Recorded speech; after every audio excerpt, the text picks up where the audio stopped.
Blood was running down my hands as I held the charred remains of the doll. Inside, between the still warm ashes, there was a piece of paper with my name handwritten on it. My full name. How did that woman know?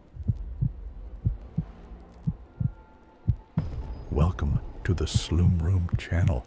Today, I brought you a story I found while browsing paranormal experience forums, told by Sarah M. in 2023. Stick around till the end because this story is going to keep you up at night.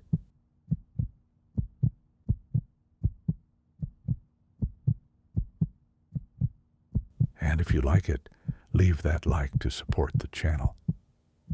It all started when I was 24 years old. I worked at a small coffee shop downtown, the kind that feels more like a second home than an actual business. We knew everybody by name. We knew everyone's usual order. It was cozy. It was on a normal Tuesday that she showed up. I had never seen that old lady before. She was small, hunched over, with a dark shawl that covered almost her entire body. Her eyes were sunken, kind of dull, but there was something in them that made me uncomfortable. She didn't order anything. She just sat there, watching me for a good 5 minutes while I served other customers. When I finally walked over to ask if she wanted something, she smiled. A strange smile, with no emotion. "You're such a kind young lady," she said in a hoarse voice. "I have something for you." Before I could refuse, she put a rag doll on the counter. The doll was old, with a faded dress that had been patched up in several places. The face was stitched in a crooked way. The eyes were crooked black buttons, and the hair was made of frayed yarn. It looked like it had just come out of a moldy basement. "I can't accept this," I said, trying to be polite. "But thank you." "You need her?" the old woman insisted, pushing the doll toward me. "She's going to take care of you." The way she said that gave me chills, but before I could hand it back, she just turned her back and left. She left the doll right there. I stood there looking at that thing and thought about throwing it away, but something stopped me. Maybe I felt sorry for the old woman. Maybe I was just curious. I took the doll home and put it on a shelf in my bedroom, kind of hidden between some books. The first night was quiet, but on the second night, I woke up drenched in cold sweat. I had a horrible nightmare.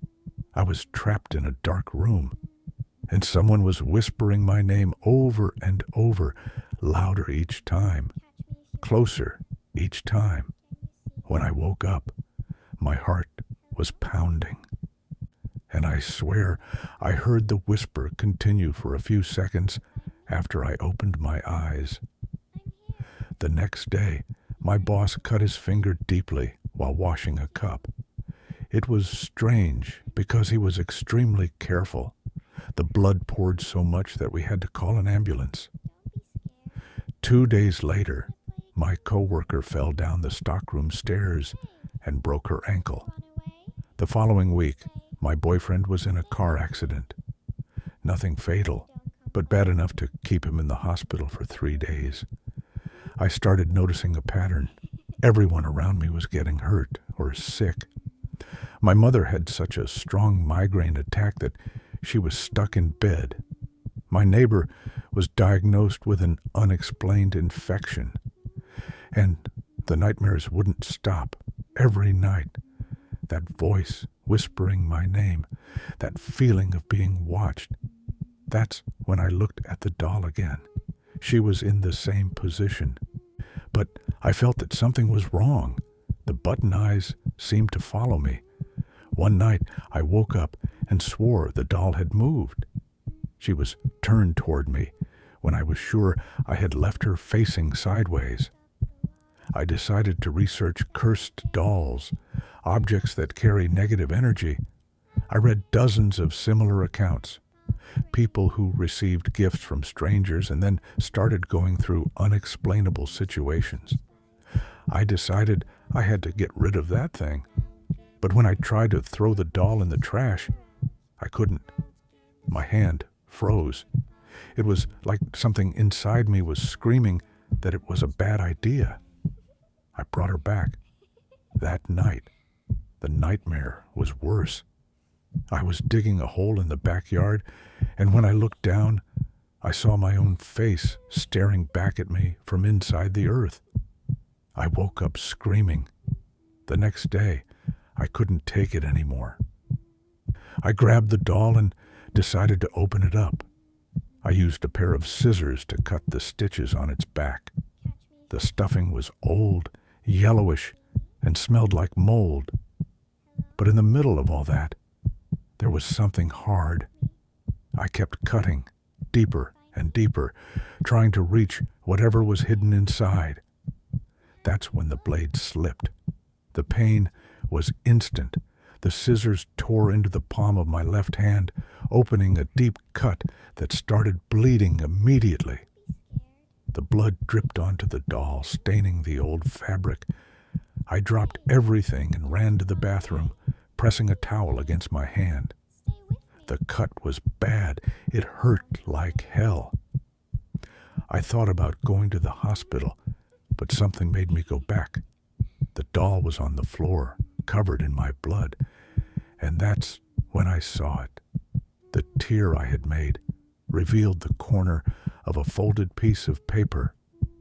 With my good hand, even shaking with pain, I finished opening the doll. I ripped the rest of the fabric apart in anger, in desperation. The stuffing fell to the floor, along with my blood. And there it was, a folded piece of paper, now stained red. My hand shook as I opened it. It was my name, written by hand in an old, shaky handwriting. My full name, exactly the way it appears on my documents. And now, with my own blood spilled over it. How did that old woman know? She had never seen my ID, never asked for my last name. I felt a chill run down my spine. I knew what I had to do. I wrapped my injured hand in a cloth, grabbed the doll, the blood-stained paper, everything, and went out to the backyard. I put it all in an old metal can and poured alcohol over it. I lit a match and dropped it in. The flames rose quickly, devouring the fabric, the stuffing, that damned piece of paper with my name, and my blood. I just stood there, watching it all burn until it turned to ash. From that day on, everything stopped. The nightmares were gone. The people around me stopped getting hurt. The feeling of being watched disappeared. The cut on my hand healed, but it left a mark, a scar, that reminds me every day of what happened. But I never went back to that coffee shop. I quit the following week. I just couldn't stay there anymore, in the place where that woman found me. Sometimes I wonder who she was, what she wanted from me, why my name was inside that doll. But those are questions I know I'll never get answers to. I just know I will never again accept gifts from strangers. Never again. If you like this story, subscribe to the channel and share it with that friend of yours who loves this kind of thing. I'll see you in the next story.